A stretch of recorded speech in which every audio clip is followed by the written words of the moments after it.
Bonjour à tous, bienvenue dans l'Info Outre-mer. À la une, cette pagaille entre les aéroports d'Orly et des régions Outre-mer. Ces passagers de la compagnie French Bee arrivés ce matin à La Réunion sont sans nouvelles de leurs bagages restés au départ à Orly à cause d'une panne du système informatique.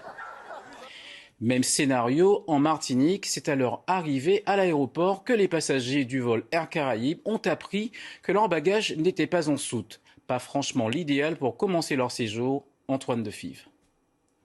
C'est inadmissible, c'est inadmissible. La colère des passagers à leur arrivée à l'aéroport, sans leur bagage, l'information ne leur a été transmise qu'à l'atterrissage en Martinique. On nous a donné un coup et on sort de l'avion, mais on n'était pas au courant que nos bagages n'étaient pas dans l'avion en fait. On nous a dit de déclarer en scannant le QR code. Pas grave, on se baignera en caleçon et puis on remettra notre pantalon sans caleçon. On ne comprend pas ce qui s'est passé, pourtant les bagages étaient bien sur le bon chariot pour amener directement à l'avion et surprise. À l'origine de cette mauvaise surprise, une panne inédite du système de prise en charge des bagages à l'aéroport d'Orly. Le problème de tapis roulant a paralysé toute la journée le terminal 4 qui dessert notamment les Outre-mer. On a attendu le plus longtemps que possible en espérant une solution pour pouvoir partir avec les bagages. Malheureusement, c'était soit on annulait tout le vol parce que l'équipage n'aurait pas pu faire le vol, soit on transportait quand même les passagers sans leurs bagages. Donc on a essayé de parer au moins pire et d'annoncer, d'accompagner au mieux l'ensemble de nos passagers. Et si vacances riment avec patience, cela est plus problématique pour les déplacements professionnels. Ce musicien arrive sur l'île sans ses instruments. Et j'ai une prestation demain, donc je ne sais même pas à quelle heure ça va arriver. Et c'est un instrument qui ne court pas les rues, c'est le steel-pan. La compagnie Air Caraïbes et l'aéroport d'Orly assurent que les bagages seront rapatriés à compter de ce vendredi. Les rotations ont bien repris après la liquidation judiciaire de la compagnie interrégionale Air Guyane a redémarré l'activité avec un premier vol cargo en direction de Saül, commune enclavée et très affectée par l'arrêt du transport aérien régional. Isabelle Lerouge et Thierry Viviès. Après 21 jours au sol, cet avion d'Air Guyane déploie ses ailes, direction Saül. À son bord, 1,2 tonnes de fret, de l'alimentaire surtout. La suspension de la grève des pilotes sonne la reprise des liaisons vers les communes de l'intérieur. Pour l'instant, on va commencer déjà par faire des vols cargo, puisque c'est la plus grosse souffrance qu'on avait actuellement, et puis c'est plus facilement programmable. Donc on va faire 2 vols à destination de Saül et un vol à destination de Maripasoula, qui pourra ramener, bien sûr nos avions sont des vols combi, on peut ramener des passagers au retour. La liquidation judiciaire de Caire permet donc à Air Guyane de poursuivre son activité pendant 2 mois. Une période renouvelable pour une durée maximum de 6 mois. Une satisfaction pour les pilotes et les personnels au sol, solidaires. Tous espèrent un repreneur. Nous, on souhaite en termes politiques, que les décisions politiques soient prises en Guyane, que la CTG, tous les élus se mettent ensemble pour qu'on ait une vraie compagnie guyanaise pour desservir l'intérieur de la Guyane. Et justement, hasard du calendrier, la collectivité territoriale communique sur l'avancée des travaux de la piste de Maripasoula.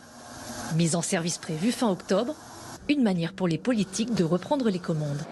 Les contacts, on les a eus avec le ministre des Transports, avec le ministre des Outre-mer, avec la Direction générale de l'aviation civile. Et puis nous avons aussi été contactés par de potentiels repreneurs qui s'intéressent à la chose aérienne en Guyane. Dernier problème à résoudre, regagner la confiance des créanciers et des sous-traitants, pétroliers, manutentionnaires aéroportuaires, des partenaires essentiels au maintien de l'activité. 24 heures après les affrontements à l'entrée de l'usine de la société Le Nickel à Nouméa, la tendance est à l'apaisement. À l'origine de ce conflit, la mise en liquidation judiciaire de l'entreprise de transport minier Sonarep. La reconnaissance pour cet art local à Mayotte, le Mbiwi vient d'être inscrit à l'inventaire national du patrimoine culturel immatériel. Des percussions, des chants, une danse exécutée exclusivement par ces femmes gardiennes de cette tradition.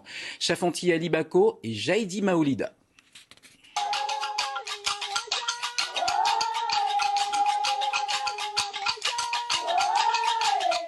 Ils rythment les mariages et accompagne les manifestations et rassemblements féminins. Le Mbiwi est emblématique de Mayotte.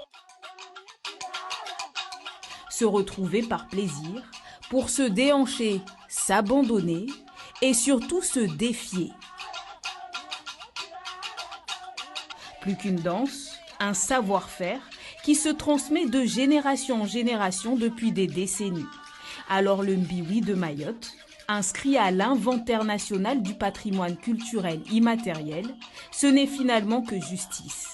Pour moi, c'est une très bonne chose parce que du coup, le fait que Mayotte perd un peu de son identité, là, valoriser certaines cultures comme le Mbiwi et de mettre ça dans le patrimoine culturel de Mayotte, ça va nous rapprocher en tant que citoyens et revenir aux bases. Si c'est dans notre patrimoine, c'est que c'est quelque chose d'important.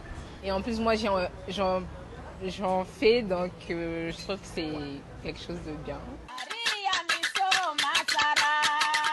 C'est la culture mahoraise. Et on remarque qu'il se propage en dehors de Mayotte aussi, La Réunion comme métropole aussi. Alors du coup, pour moi, c'est une bonne chose. Parmi les autres dossiers en chantier, le débat, le sel de Bandélé, le Chigoma, Mayotte a encore beaucoup à faire découvrir au monde. La 4e étape du Tour d'Aïol en Martinique, la plus éprouvante, a désigné un nouveau leader au classement général. Le vainqueur de cette étape, Félix Mérine. Le Tour d'Aïol se termine dimanche. La ferveur populaire pendant et après la course grandit d'étape en étape. Ferveur aussi en Guadeloupe pour le Tour cycliste, l'événement le plus attendu dans le département, dont la cérémonie d'ouverture a eu lieu hier. Inscrit au calendrier international depuis 1979, la passion populaire se transmet de génération en génération. Vous le verrez, des supporters ont même créé une fan zone. Wizirilissi. Le nord de la Guadeloupe est un pays de vélo, et se le rappeler quand il s'agit d'organiser un lieu. Léonie, tu me mets les chaises. Pour voir passer les coureurs. Sous un soleil qui tape déjà fort, en ce milieu de matinée, Marius et sa petite équipe entretiennent une zone qu'ils viennent de baptiser l'Escaluvéenne. Une petite case stupéfiante au cœur de la nature. C'est beau, tout ce qu'il a s'est fait à la main. Sur le bord des routes, le public sera nombreux tout au long de cette deuxième étape, Mornalo-Port-Louis. Un tracé particulièrement roulant, mais ici, à l'Escaluvéenne, ce sera certainement une toute autre ambiance. Les cyclistes ont compté des gens comme ça tout le long du parcours pour Bayo Fosna. On ne peut pas imaginer qui énergie ça a apporté en plus pour aller jusqu'au bout. Jusqu'au bout, à Port-Louis. Terme de la deuxième étape après 161,4 km. Bonjour Christian, qu'est-ce qu'on fait là? Christian n'est pas un fan du Tour, mais c'est pour lui l'occasion de se rendre utile. Je mets un peu de couleur, il y a du monde à Port-Louis. Moi, je dis qu'il faut que chaque personne fasse quelque chose pour la commune.